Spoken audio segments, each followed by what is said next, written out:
February 24th, 2022, a day that forever changed Ukraine.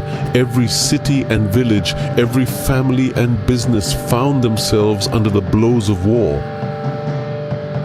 The war brought not only physical destruction but also forced society to adapt to a new reality amidst the sounds of explosions and sirens. One of the most critically important industries during the war became the telecommunications infrastructure. Communications transformed into one of the most vital resources for ensuring the effectiveness of military operations. It enabled coordination between units, rapid transmission of orders and information, and control of unmanned aerial vehicles. It also provided assistance in crisis situations. For civilians, communication became a lifeline. It allowed staying connected with loved ones, even if they remained in combat zones or fled abroad. It was the means for remote work, education, and obtaining reliable information amid propaganda and chaos.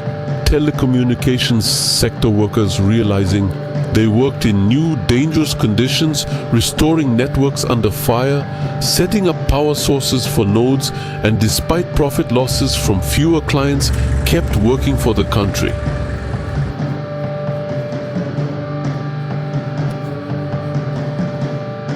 Every day was a battle for connection as it meant life, safety, and hope for millions of Ukrainians.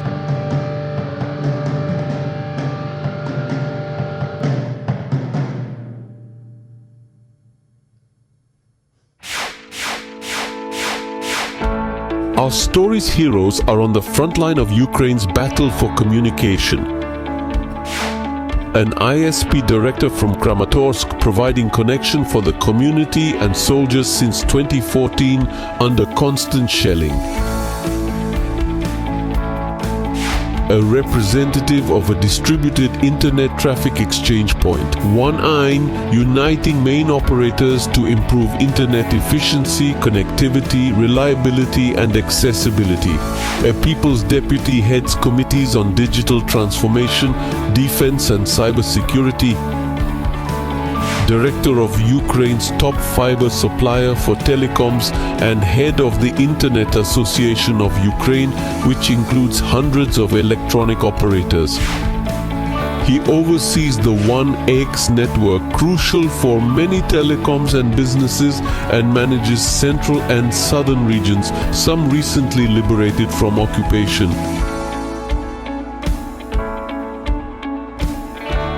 These stories are real, not fiction. The advice shared is priceless experience, better heard 100 times than seen once.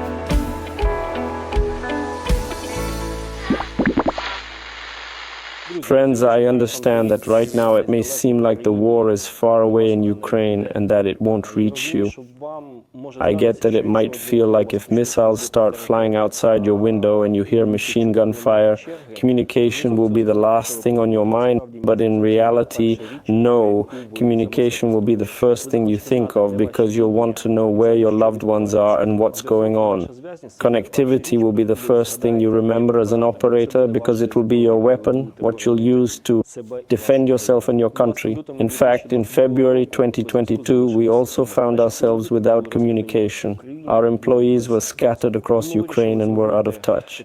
So we decided to create a sort of internet backup to provide messaging, TV, and at least basic communication to our military, citizens, and the whole country. We created 1X. After 2 years of full-scale war, we now have... We manage about 350,000 prefixes across 50 independent data centers and 7 cross-border links. Over 2 years, we've gained crucial experience. When Ukraine's done, you're next. What challenges will you face in a full-scale war? There are 5 key ones. First, infrastructure destruction. Imagine missiles hitting Warsaw, Katowice, Poznan, destroying vital data centers and comm nodes. What would you do? Picture major highways being cut off. Imagine your network infrastructure shredded by missile shrapnel. You must prepare for infrastructure destruction now. Next up, blackouts. Picture this. Poland in total darkness for hours or days, no power, freezing cold. Challenge number 3, cyber attacks. Less than a year ago, a major mobile operator serving 30 million users was down for a week due to a cyber attack. We call this the telecom Chernobyl. The 4th challenge is resource scarcity. Take a look at your inventory. How much cable, batteries, and other supplies do you have? How long will they last if logistics fail and you can't get new equipment for your network? Resources also include people. We calculated that protective gear and first aid for our technicians costs about €200 per person. For an average operator with 100 workers, that's a one-time expense of about €200,000. The 5th key challenge is personnel. Many telecom workers have already taken up arms to defend our country on the front lines. That's why, despite our workload, we're still advising other operators. Expertise and general outsourcing, organization of a core network, organization of BGP sessions. These are 5 key points you'll encounter.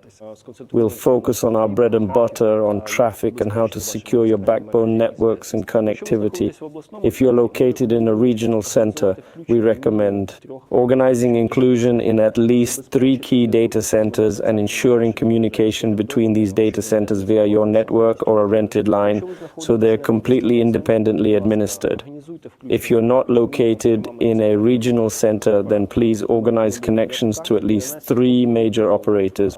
We recommend taking a map and plotting out the path and routes of your major operators kilometer by kilometer, because we can share numerous case studies, including those from Warsaw and Lviv, when completely independent highways which are distanced around 100 kilometers, 200 kilometers from each other, converged at a single point just about 10 kilometers wide, highly susceptible to damage. As a result, you could be left without communication. Besides geographic distribution and channel redundancy, we suggest having extra capacity to balance traffic. For instance, our network's average traffic is about 2 terabits. However, during emergencies or breaking news, usually negative, traffic to key messengers can hit 1 terabit. So we strongly recommend having at least double capacity on all channels to ensure client connectivity during emergencies, especially since traffic costs aren't that high nowadays. Continuing on balancing, balance your suppliers too. I get that the more capacity you buy from one supplier, the better price they can offer you, but again, the current traffic price isn't alarmingly high to spread your suppliers thin.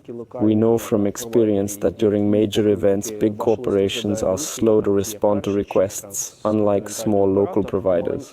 While a big operator is still reviewing your letter, a local provider has already solved the issue and offered several options for future communication. Also, we know our admins follow the "if it works, don't touch it" rule, but trust us, it's better to have a plan. Work on implementing new uplinks, considering new backbones, and expanding your infrastructure when it's quiet outside, no explosions, no emergencies. Besides, each new supplier brings new experience and practices to improve and secure your network, especially during emergencies. We recommend once a month or quarter to conduct network security days and try new providers, traffic exchange points, data centers, and routes. These are basic tips, not complex or expensive. Even if war doesn't reach you, they'll ensure your network's future reliability. In emergencies, you and your clients won't lose connection. So good luck to us all, and may peering be with us. Sadly, Kramatorsk has suffered from Russian aggression since 2014. In 2014, it was occupied from April to July, In 2015, MLR shelling killed and wounded many. On February 24th, dozens of missiles hit Kramatorsk, destroying infrastructure and causing casualties. These attacks continue monthly. Before the invasion, we had 15,000 clients. Evacuation and fighting cost us over 50% of them. Що дуже суттєво зросли витрати на обслуговування та відновлення мережі під час обстрілів. Behind me is the Kramatorsk Hotel, a business center where we had a main transmission site. Один з основних технічних майданчиків, де розташовувалось наше обладнання. 300 missiles hit nearby, damaging the highway and our Поряд equipment. з будинком. І були зруйновані наші стичні магістралі, та також постраждало наше обладнання. It took over 2 days to fully restore communication. Since February 24th, 2022, we've restored over 400 kilometers of optical trunk and client lines. Regarding the main channels they have experienced, in 2014, we had only 2 independent internet channels. By 2022, anticipating conflict, we had 6. Через певну боязнь настання бойових дій ми підійшли трохи Even that wasn't enough to prevent outages. з 6 незалежними інтернет-каналами. Проте навіть така кількість не могла нас вберегти від зникнення зв'язку. Just 18 kilometers from here, behind me, is the war zone. Знаходиться зона бойових дій. This outfit has become standard for our workers restoring connections after each shelling. Які вимушені після кожного обстрілу відновлювати зв'язок. За цей період During this invasion, we've laid over 80 kilometers of new underground lines for backup routes. до наших технічних майданчиків, щоб мати незалежні резервні маршрути у випадок пошкодження одного з них. Також We also bought dozens of powerful batteries and inverters to power our для sites. того, щоб забезпечити наші майданчики електроживлення. We're building a new PAWN optical network in Kramatorsk's high-rise buildings. У багатоповерхових будинках міста Краматорська. We're doing this to keep people in Kramatorsk connected. We're currently in an underground shelter. There's almost a meter of reinforced concrete above me in places like this. Now we must move our equipment to protect it from debris and missile strikes. I wish our experience wasn't needed, but war is terrible. Нікому не потрібно. Проте війна дуже страшна річ. Я хотів би дати поради, які опираються на наш власний I'd like to досвід, advise як operators in діяти, crises. операторів в кризових ситуаціях. First, remember to back up everything possible. Резервувати треба все, що тільки можна. Have Треба spare мати sets of резервні all equipment комплекти so they цього обладнання, щоб вони були в різних have місцях. multiple internet Майте channels. як можна більшу кількість інтернет-каналів. 2 or 3 aren't enough for continuous operation не during є combat. достатньою кількістю, щоб забезпечити безперервну роботу в період бойових дій. Stock up on repair що треба materials. мати велику кількість матеріалів для того, You'll щоб need можна them забезпечити when courier роботу services are в down. період, коли не працюють кур'єрські служби. Не забудьте Invest вкладатись in в нові energy-efficient tech технології like типу PHON and PHON, а також в нові new технології energy-saving and для power генерації generation електроенергії. technologies. Remember, your Що staff is головний key. ресурс – це ваші співробітники. Management should be on site with them during crises. На місці поряд з ними у період кризових ситуацій. Astrocom has been around since 2002, holding a unique position in Ukraine's telecom market, specializing in trunk fiber optic lines. We also maintain fiber optic lines, both our own and those of third-party companies who outsource maintenance to us. The functionality of these lines and our company's work are crucial for almost all telecom companies in Ukraine. Before the war, we analyzed potential risks and developed a program accordingly. The first risk identified was personnel safety, specifically physical safety. With unpredictable missile strikes, explosions, and mine dangers, our employees who travel across the country to repair fiber optic lines are at risk. To address this, we provided tactical medical training for our staff and supplied special first aid kits designed for such emergency situations.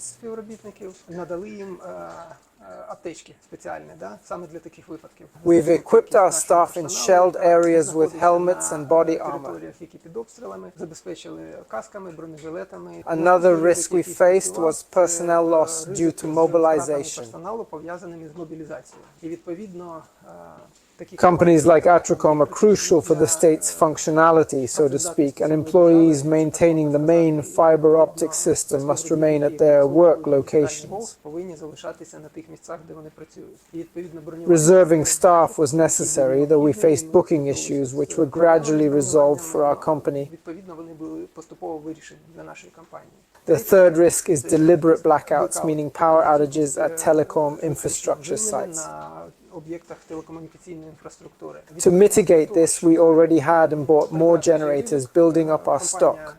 Вже мала і придбала додаткові генератори, відповідно зробила запаси. Fuel to be independent from gas stations, enabling telecom infrastructure generation. Таким чином забезпечила можливість генерування об'єктів телеком-інфраструктури. Accident types changed. Previously malicious, now mostly from protective structure construction. Ми маємо найбільшу кількість аварій від проведення будівельних робіт при будівництві захисних споруд. For systemic recommendations, first prepare for war. Second, analyze all risks, assess them and develop countermeasures for each. Дійсно проаналізувати перелік всіх ризиків, які є, оцінити ці ризики, зробити по кожному ризику протиризиковий захід. Understand costs and responsibilities and try to organize these risk mitigation efforts. І намагатися організувати ці протиризикові заходи. No side can solve wartime issues alone. We must focus on effective state-body cooperation. Повинні вести мову про ефективну взаємодію державних органів, мається на увазі Central government, local authorities, businesses and sometimes members of society.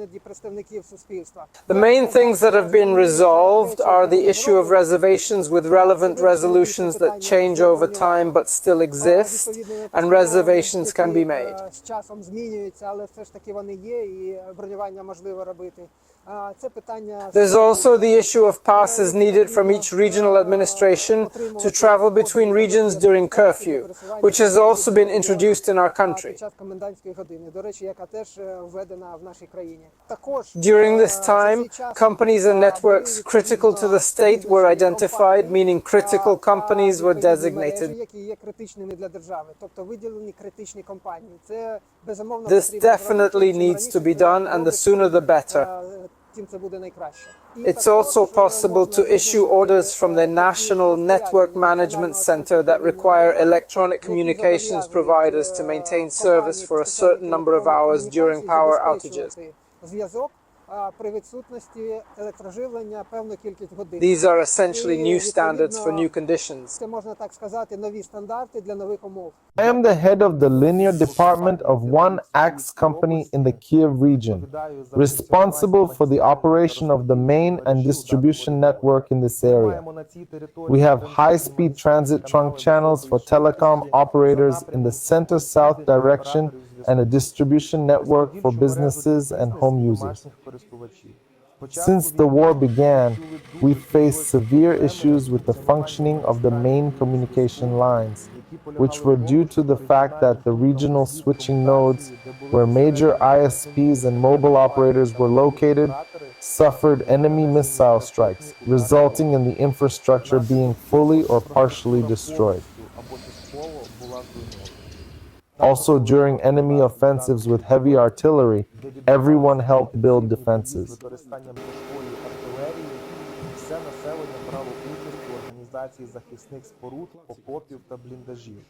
Excavators, tractors, and shovels dug everywhere. This caused frequent fiber optic cable breaks, leaving us without internet due to physical damage or power outages.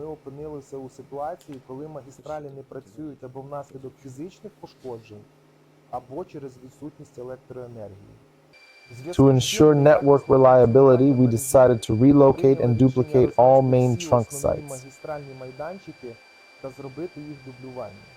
Now I'll share an example. Moving critical equipment to a safer location with low missile strike risk and independent power supply.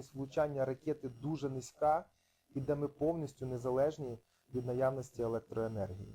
We're at one of our support sites, a regular building where we've set up passive switching for main channels. Звичайний будинок, куди було винесено пасивну комутацію магістральних каналів. All fibers, including backups, are routed here for redundancy in case of mainline failures. По альтернативним маршрутам на випадок аварій на основних магістралях. This covers the main Ukraine center and Ukraine south routes, handling about 1 terabit per second of traffic. We dug about 10 kilometers of trenches to 2 main comm channels, bypassing existing hubs and building independent sites.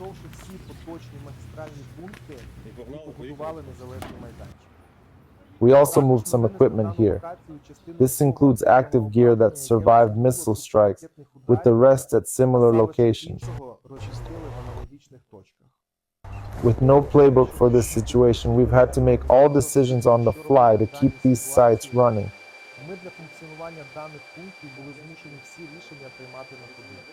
Here's what we've achieved. Minimal equipment in 3 telecom cabinets. DVDM system power. 1 TBP's capacity, 500 GBP's real-time traffic, 4-month fuel reserve, 10-hour solar operation, 2 staff for hourly maintenance. Запасу пального достатньо на 4 місяці. Можливість працювати від сонця на протязі мінімум 10 годин при умовах повної відсутності пального і електрики. Another point. Робітників по 1 годині на добу для обслуговування цього майданчика. Окреме питання – це власна локальна... Local network serves 10,000 subscribers within 100 kilometers radius, 500 kilometers of optical lines. З об'ємом оптичних ліній близько 500 кілометрів. Pre-war FTTH tech switched to PON in last 2 years. А за останні 2 роки все переведено на PON. It meets all new EU data center directives. In current conditions, this node will run at least 6 months until mid-spring 2025 without power or fuel. Show me such data centers in Europe. As far as I know, a week max and only a fuel supplied. When Parliament began, I joined the Digitalization Committee and Ministry. We revolutionized our country's digital landscape. As full-scale war broke out, I joined the Defense Committee. Cybersecurity and defense became our top priorities. Our first challenge was responding to cyber attacks. Russians tried to disrupt our state's information resources. Ukraine is one of the more developed countries in the European community. I hope we'll be at the forefront of digital services when we join the EU. Some sectors were prepared for this, while others, especially private ones, weren't. Now in Parliament, we're improving cybersecurity laws and implementing security policies in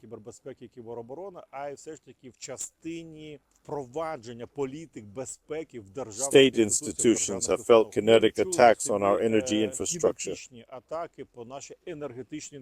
Behind me, you see how Ukraine is constantly being filled with generators. Our telecom operators and providers withstood this attack.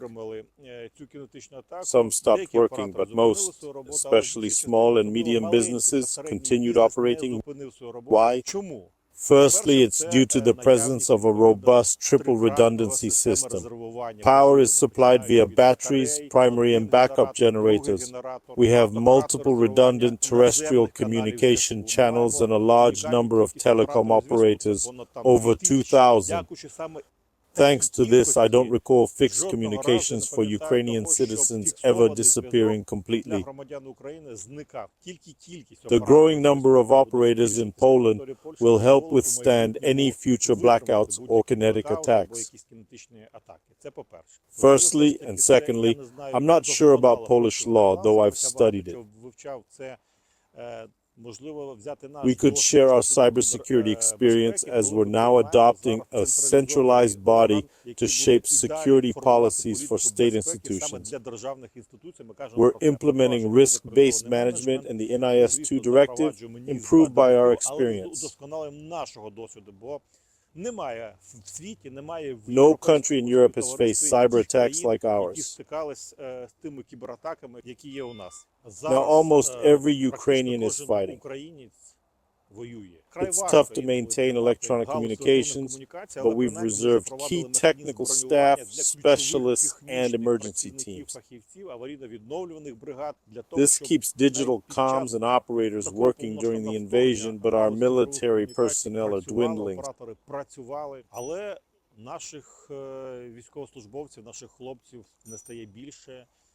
Sadly, this long war continues. I won't predict, but it may be a matter of time before Ukrainians are depleted and you'll have to defend Europe. Тоді вам прийдеться захищати Європу.